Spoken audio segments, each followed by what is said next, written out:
Criticism is usually very hard on the person and very soft on the problem.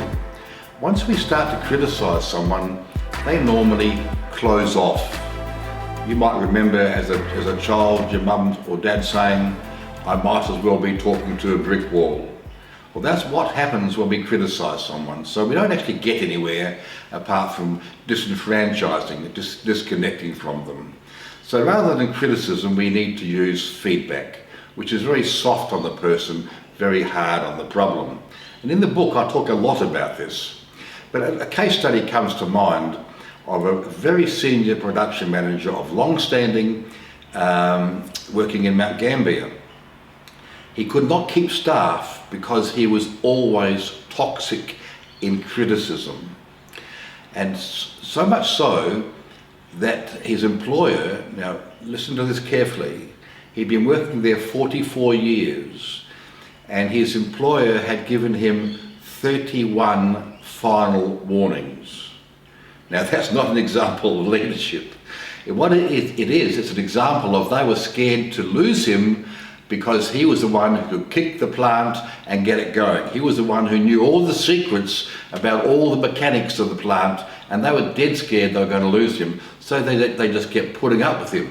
Anyway, I got involved with him because with the changing laws, there were more and more actions against his behaviour. And they asked me to come down actually to look at how we might dismiss this person.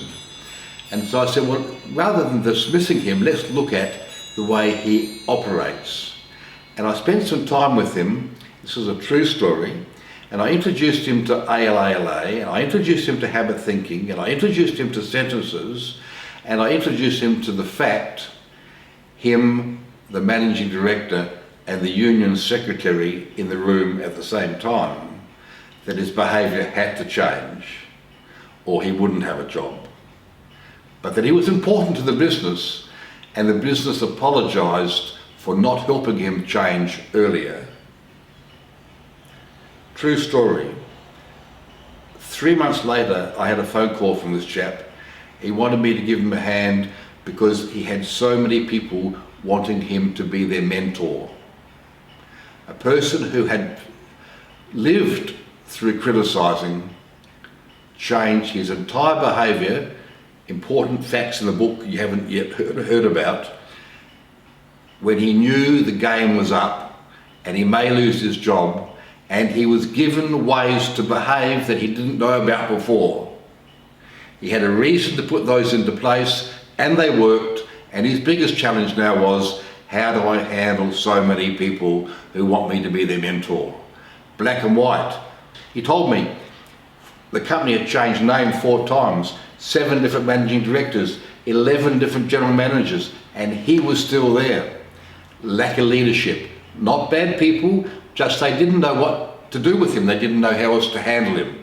And it was so simple, so basic, and he had a need to change. So, we don't criticise, we give effective feedback. See you next Sunday.